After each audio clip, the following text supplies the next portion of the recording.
Welcome to she builds. இன்னைக்கு சத்து மிகுந்த கம்புப்பால் எப்படி செய்யலாங்கிறத பார்க்கலாம். அதுவும் அடுப்பே இல்லாமல். கம்புப்பால் செய்யறதுக்கு 1/2 கப் கம்பு எடுத்து சுத்தமாக கழுவி நைட்டே ஊற வைக்கணும். இல்லைன்னா காலையில் ஒரு 4 மணி நேரம் ஊற வச்சும் செய்யலாம். இன்னைக்கு நாட்டு கம்பில் முளைக்கட்டி கம்புப்பால் செய்ய போகிறோம். கம்பை முளைக்கட்டி செய்யறதுனால அதோட நியூட்ரிஷனல் வேல்யூ பல மடங்கு அதிகரிக்குது. முதல்ல எப்படி கம்பை முளைக்கட்டுறதுன்னு பார்த்துடலாம். நாட்டு கம்பை 1 கப் எடுத்து நல்லா சுத்தமாக 3-4 தடவை கழுவி 12 மணி நேரம் ஊற வைக்கணும். அடுப்பில் நம்ம எதுவும் ஹீட் பண்ணாதனால கம்பை நல்லா க்ளீன் பண்ணுறது ரொம்ப முக்கியம். இந்த மாதிரி ஊறின கம்பில் தண்ணி கொஞ்சம் புளிச்சிருக்கும். அந்த புளிச்ச ஸ்மெல் போகிறதுக்காக 3 தடவை மறுபடியும் நல்லா கழுவணும். இந்த ஸ்டெப் ரொம்ப முக்கியங்க.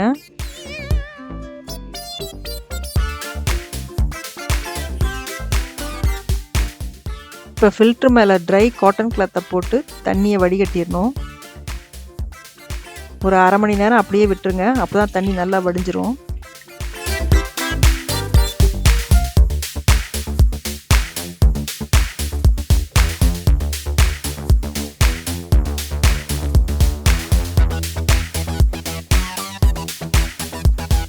இப்போ துணியை மூட்டை மாதிரி கட்டி ஒரு பாக்ஸில் போட்டு மூடி வச்சுருங்க.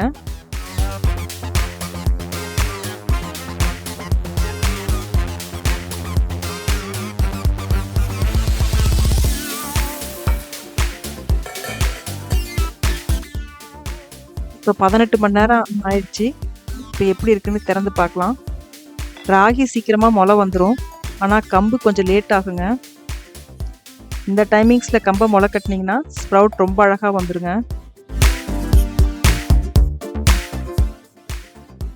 எவ்வளோ அழகாக முளைப்பு வந்துருக்குது பாருங்கள். இந்த ஸ்ப்ரவுட்டட் கம்பை அப்படியே சாப்பிட்டாலும் டேஸ்ட்டு ரொம்ப நல்லா இருக்குங்க. இது கூட நாட்டு சக்கரை கொஞ்சம் கலந்து குழந்தைங்களுக்கு ஸ்நாக்ஸாக கொடுக்கலாம்.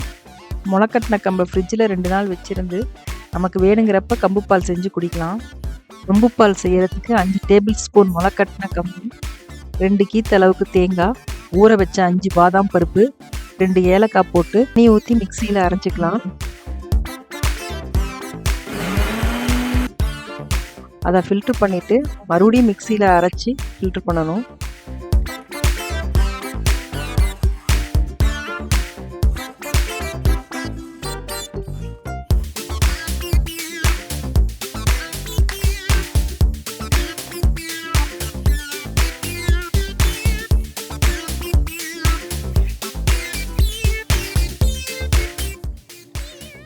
இப்போ நைஸ் ஃபில்டரில் ஒரு தடவை ஃபில்ட்ரு பண்ணனா திப்பி இல்லாமல் குடிக்க நல்லாயிருக்கும். கூட நாட்டு சக்கரை தேவையான அளவு 1/4 டீஸ்பூன் சுக்கு பவுடர் ஆட் பண்ணிக்கோங்க. இப்போ அதிக சுவையும் சத்தும் மிக்க கம்புப்பால் ரெடி ஆகிடுச்சு. இதை குடித்தா வயிறு நல்லா ஃபில்லிங்காக இருக்குங்க. இது உடம்புக்கும் நல்ல ஸ்ட்ரென்த்து கொடுக்கும். கம்புப்பாலை ஃப்ரிட்ஜில் கொஞ்சம் நேரம் வச்சு சில்லுன்னு குடித்தோம்னா வெயிலுக்கு சூப்பராக இருக்கும். இந்த மாதிரி யூஸ்ஃபுல்லான வீடியோ வேணும்னா வீடியோவை லைக் பண்ணிவிட்டு சப்ஸ்கிரைப் பண்ணிக்கோங்க.